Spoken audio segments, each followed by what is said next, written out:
Est-ce que je suis en crise existentielle en ce moment pour changer, dû au fait que ma 25e année de vie sur Terre est sur le point de bientôt prendre fin, ou est-ce que je suis pas un peu con en ce moment? Eh bien, comme toujours, un seul remède à tout ça, aide-moi sur les écrans, plus dans nos livres. Alors aujourd'hui, on lit ensemble les potes. Let's go! Tu ne commences pas à me chauffer par le callback. Les filles, je suis tombé. I'm okay. Bonjour à tous et à toutes, comment ça va? Attention, je danse dans 3, 2, 1.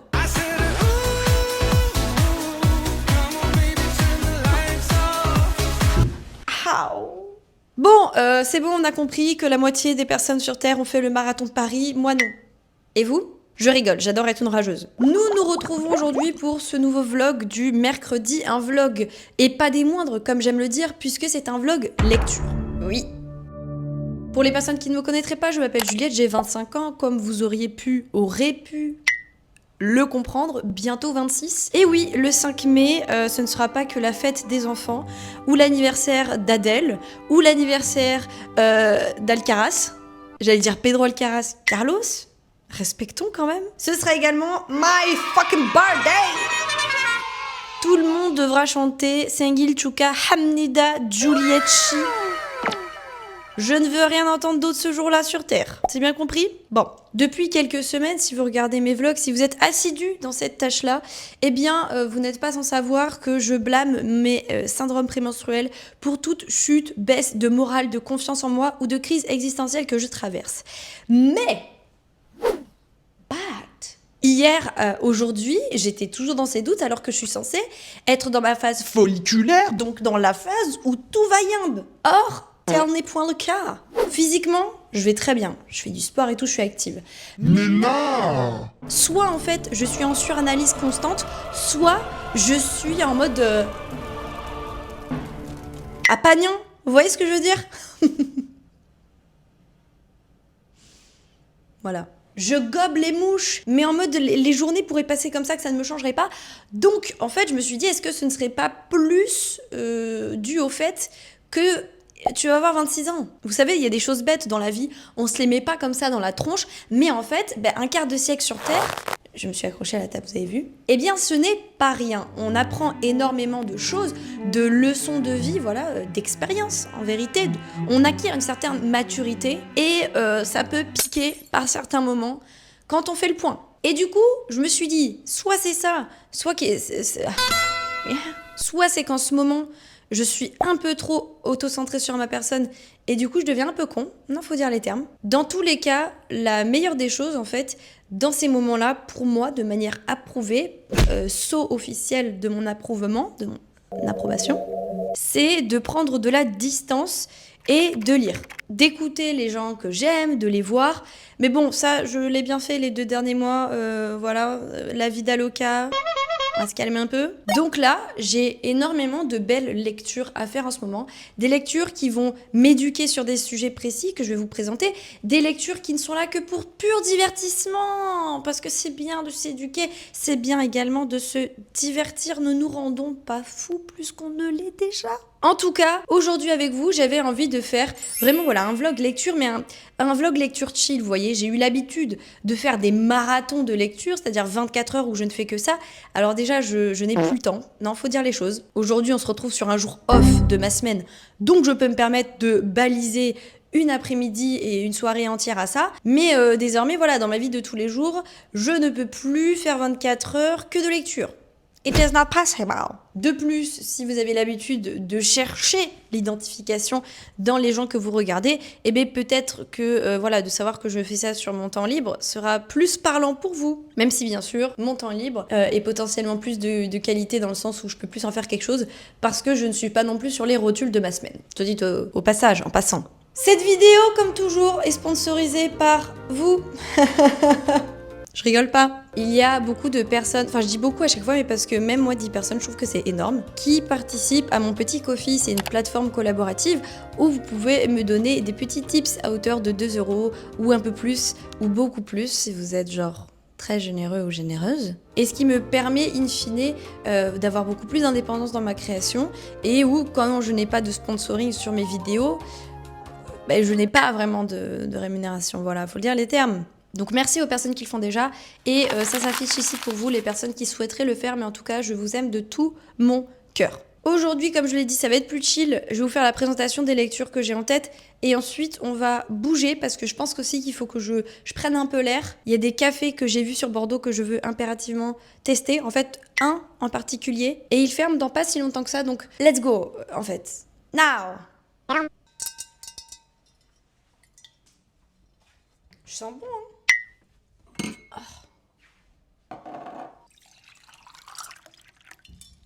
Top.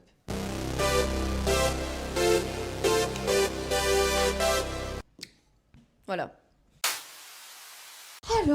Alors. Je me permets de vous retrouver dans ma chambre. En mi chambra. Je n'ai pas la traduction en espagnol, vite, en fait. Parce que c'est un... Alors, c'est très mignon, c'est méchant, mais c'est tellement pas pratique. Voilà. Parce que, en fait, c'est un endroit où je filme assez peu, alors qu'il y a quand même une petite esthétique sympathique, mais une lumière, c'est trop étrange. Genre, moi, quand je suis dans ma chambre, bonne lumière. Quand je filme, un petit peu moins. Malgré le flash qu'il y a actuellement et les 12 lumières allumées dans ma chambre. Bref, je trouve que c'est quand même un endroit sympa pour vous présenter mes livres, échanger de mon salon que vous n'allez que commencer à connaître trop par cœur. Et dans la sélection de livres aujourd'hui, il y a des livres... En fait, je vais vous expliquer en même temps, on va arrêter de faire durer le suspense et je vais vous expliquer livre par livre les spécificités de lecture que je vais avoir. 2026... on fait un peu moins de suspense et on va directement dans les choses. Déjà, il faut sachez que je vais avoir 3 BD à lire, dont une vraiment j'ai tellement hâte. Il s'agit de Love Languages de James Albon. Albon, je ne sais pas comment on le dit, mais je l'ai entendu en anglais le titre, donc je dirai le nom de cette personne en anglais. Les 3 BD là que je vais vous présenter me sont envoyés, c'est-à-dire giftés en service presse, donc gratuitement par la maison d'édition Glénat. Par contre, je ne suis absolument pas rémunérée pour vous en parler. Et moi, c'est vraiment, comme je vous l'avais dit dans une de mes anciennes vidéos, un rêve, je pense, enfin le rêve professionnellement le plus précieux que j'ai de mon enfance, c'est-à-dire que j'ai toujours été une immense lectrice, dévoratrice de BD depuis ma plus tendre enfance, et me dire que actuellement j'ai une maison d'édition que j'ai lue et relue petite qui m'en envoie voilà en service presse, donc parce que c'est un petit peu mon métier, enfin voilà, on peut dire que je suis un peu booktubeuse, ça me remplit d'une joie et d'une fierté immense. Mais du coup, il y a cette BD que j'ai très hâte de lire, et donc qui fait partie des sorties là récentes de Glénat, où on suit l'histoire de Sarah Huxley. Une fois de plus, je ne sais pas comment prononcer les prénoms, qui a quitté Londres pour Paris, où elle mène une vie solitaire, rythmée par son travail et les difficultés à comprendre le jargon de ses collègues français. À Pagnon, vous voyez ce que je veux dire? Sa vie bascule lorsqu'elle rencontre Pinglo, une jeune fille au père originaire de Hong Kong. De balbutiements timides en incompréhension, les deux femmes vont progressivement surmonter les barrières linguistiques pour trouver un langage commun fait d'un mélange d'anglais, de français et de cantonais. À mesure que leur amitié s'épanouit, leur dialecte privé devient un patchwork sémantique intime, un secret partagé d'elles seules. Mais lorsque leurs sentiments l'une pour l'autre s'intensifient, elles découvrent que les mots les plus simples à traduire peuvent être parfois les plus difficiles à prononcer.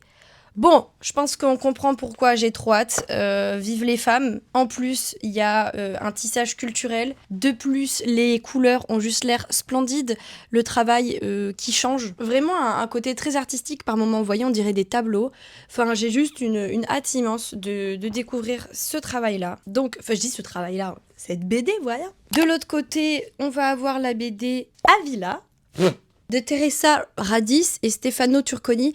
J'ai envie de dire radissé, vous voyez, parce qu'il y a un petit côté à Villa. Teresa Radis et Stefano Turconi. Mais à tout moment, c'est juste Stefano Turconi et Teresa Radis. Donc, voilà. Et là, vous allez voir le résumé. Je vais les mettre derrière mes oreilles parce que ça me saoule. C'est une étrangère, une vagabonde. Elle est dangereuse. Vous le croyez? Il pourrait s'agir d'une sorcière. Votre éminence. Une sorcière? Oui, votre grâce. Elle devrait être arrêtée au plus vite et condamnée à mort. Voilà, finalement, les femmes, dès qu'elles sont un peu intelligentes, on veut les foutre au bûcher. Pareil, des couleurs qui m'ont ravi les yeux, un dessin qui fait un peu, un petit peu Disney. Je ne sais pas comment expliquer, mais je vois bien ces dessins dans un dessin animé Disney.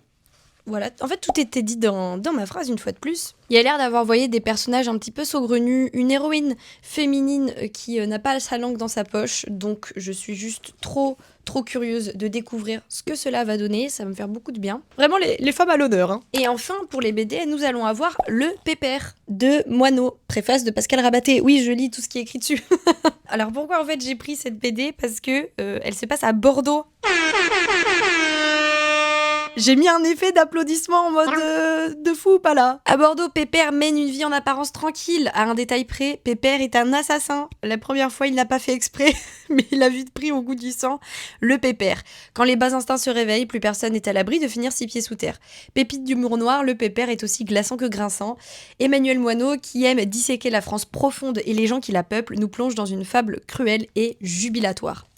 J'ai beaucoup aimé une des BD que j'ai lues récemment, à savoir Criticopolis, que j'ai en face de moi, de Marie Baudet, qui conservait justement cet humour cinglant, complètement décalé, qui m'a fait genre un bien fou à lire à un moment où c'était vraiment épuisant d'avoir des nouvelles horriblissimes, bien sûr qu'on ne peut pas omettre, qu'on ne peut pas mettre de côté tout simplement, mais ça faisait du bien d'avoir un échappatoire dans toute cette cruauté qui est innommable en fait, qu'on ne peut plus canaliser. Ça faisait du bien d'avoir une BD qui encadre et qui surtout donne beaucoup d'humour à tout ça. Là, c'est un peu ce que je pense retrouver dans cette BD. On va avoir pour le coup des dessins beaucoup plus crus. Oh, on va éviter de montrer ce passage. Hein. Beaucoup moins hihihi ha ha ha hou hou. Et je sais qu'il y a énormément de personnes, et ça s'entend tout à fait, qui sur les BD ne vont pas avoir d'envie si les dessins ne leur plaisent pas. En vrai, c'est assez logique, puisque la BD, ça reste quand même un plaisir des yeux. Mais je sais pas comment vous exprimer.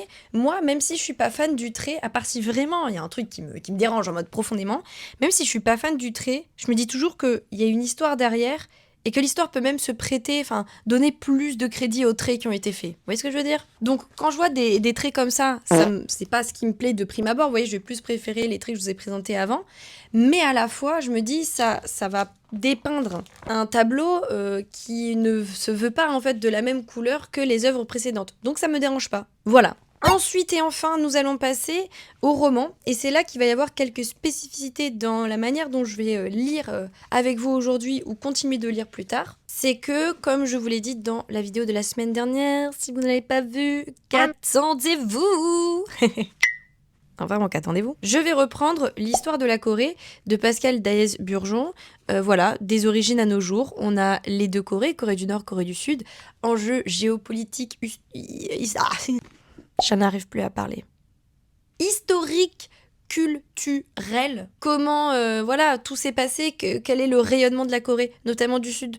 Aujourd'hui, vu que je vais y habiter pendant 1 an, j'ai envie de comprendre, sauf que c'est une bricasse, très très bien écrite, nonobstant, mais une bricasse d'informations, voilà, vulgarisée par Pascal, je me permets. On va avoir des cartes, etc. Des cartes, véritablement, hein, je ne mens pas. Pour comprendre les cours d'eau, les fleuves, les anciennes provinces, les anciennes royautés, les nouvelles, c'est vraiment assez conséquent. Néanmoins, passionnant, je pense parce que j'aime bien la Corée du Sud et parce que, une fois de plus, c'est très bien écrit. Mais il s'agit d'un travail d'assez longue haleine. Et je me suis dit que là, j'avais envie de reprendre cette lecture. Donc il ne s'agit pas du tout d'une lecture que je vais faire en entier, mais d'une lecture que je vais reprendre tous les jours. C'est un challenge que je me mets. Moi, je sais que j'avais commencé même à prendre des notes sur le côté pour retenir des dates clés, des informations clés. Donc, en général, quand je lis 10 pages de ça, ça peut facilement me prendre 1 heure. Quand je vous dis je vais le lire tous les jours, déjà 2-3 fois par semaine, ce serait bien. Il faut vraiment que je m'y attelle parce que voilà, je pars bientôt. Donc ça, c'est vraiment une lecture que je vais faire aujourd'hui avec vous, mais par exemple que je vais étaler sur le plus long terme. Par contre, une lecture, 3 lectures que j'aimerais beaucoup faire / entamer avec vous aujourd'hui. Nous allons avoir Amélie Nothomb avec Acide sulfurique, qui est le dernier de ma palle d'Amélie Nothomb que je n'ai pas lu. J'ai lu tous les autres livres d'Amélie Nothomb que j'avais achetés et qui se trouvaient dans ma pile à lire depuis quelques temps. Donc je suis très heureuse de vous dire que c'est le dernier. Et en plus, il s'agit là d'une œuvre qui m'a été massivement recommandée par vous en commentaire. Donc j'avais commencé les premières pages, j'avais l'impression de lire Hunger Games. Sauf que c'est plus vieux. Genre véritablement, on y suit une fille qui va être moissonnée pour participer à des jeux où les gens doivent s'entretuer et où ils vont être filmés. C'est sorti avant Hunger Games.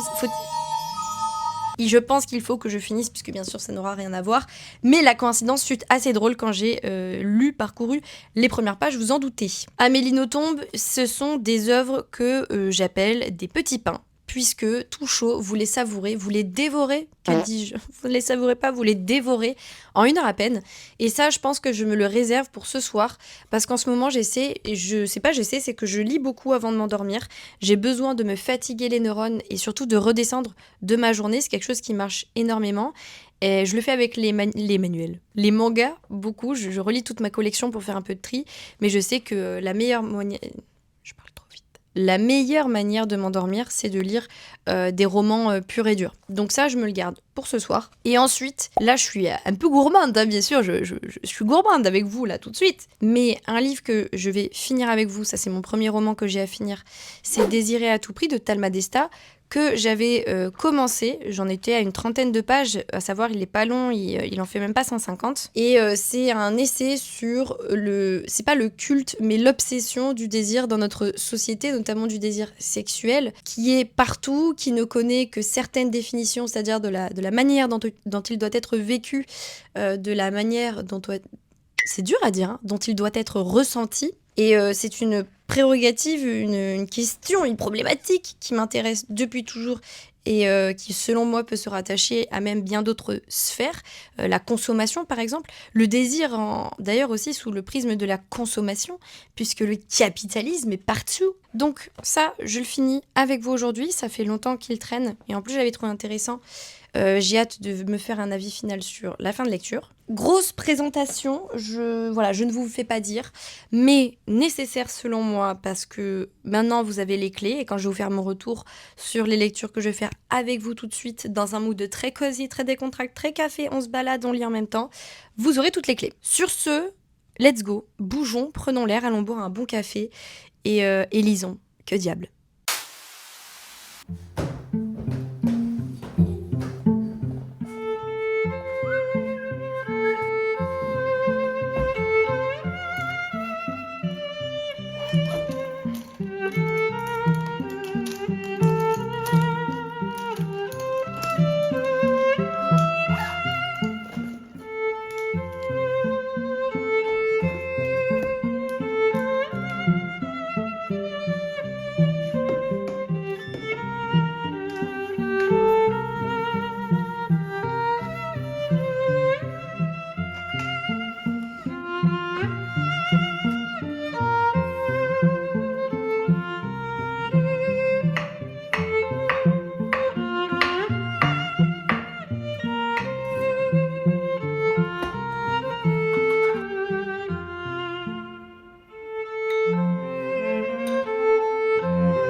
Alors, je viens de finir à l'instant la deuxième BD, à savoir Le Pépère de Moineau. Emmanuel, si je me souviens bien. C'est au-delà du cynique, c'est qu'on est vraiment en fait sur l'histoire d'un psychopathe en puissance, sous ses airs de vieux papy. Et voilà, il va faire la rencontre de personnes, on va un peu comprendre le pourquoi du comment, mais juste en fait on va voir la vie de ce mec qui soupçonné par personne, sous son arrière, sur comment dire, sous ses allures, pas sous ses arrières, ses allures de monsieur tout mignon ou un petit peu lent à la détente, etc. En fait, est un psychopathe. Les dessins sont très, du coup, comme je vous le disais, un peu sombres, un peu grossiers. Voilà, on a des personnages, on a une prostituée qui va être une de ses amies, et puis voilà, il y a d'autres choses qui vont se jouer. Mais en effet, du coup, ça ajoute, de l'humour à ces propos-là, puisqu'on va avoir des personnages totalement décomplexés dans leur noirceur. Attention, c'est pas en train de dire que la BD romantise ça, pas du tout. Justement, c'est de dépeindre des vils personnages à un point où ils en deviennent aussi noirs que ridicules, vous voyez. En tout cas, ça me fait du bien là d'être posée. Enfin, franchement, je l'avais dit dans un vlog de septembre, je crois, mais que j'aimerais venir plus souvent me poser à Darwin parce que c'est vraiment un luxe de pouvoir être ici, d'avoir un espace aussi grand qui ferme tard, des fontaines à eau à disposition et de pouvoir y rester autant qu'on veut. Franchement, que ce soit pour travailler ou pour lire, je pense qu'il faut vraiment que je vienne plus ici. Et en plus, dès qu'il y a un rayon de soleil, tout le monde est dehors, donc à l'intérieur, c'est tranquille. Là, je vais lire, enchaîner avec la troisième Bodé, à savoir Avila, que je vous avais montré ici. Là, on est sur quelque chose d'un peu plus mastodonte. Et si mon téléphone a bien chargé, j'irai la finir dehors, justement, pour profiter un peu de l'air au soleil avant de rentrer.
Alors dans cet environnement chargé, je vais me faire le plaisir de vous faire justement l'outro et une sorte de conclusion à cette vidéo parce que oui, on dirait pas mais il y en a toujours une. Déjà, je suis au courant, j'ai peut-être mis plus de montage que d'habitude sur ce vlog, mais honnêtement, de un, j'en avais très envie, ça ne m'a pris aucune énergie, enfin c'était vraiment du bonheur et j'adore quand même conserver le montage sur certaines vidéos. Oui, j'ai perdu un autre ongle entre-temps si vous posez la question.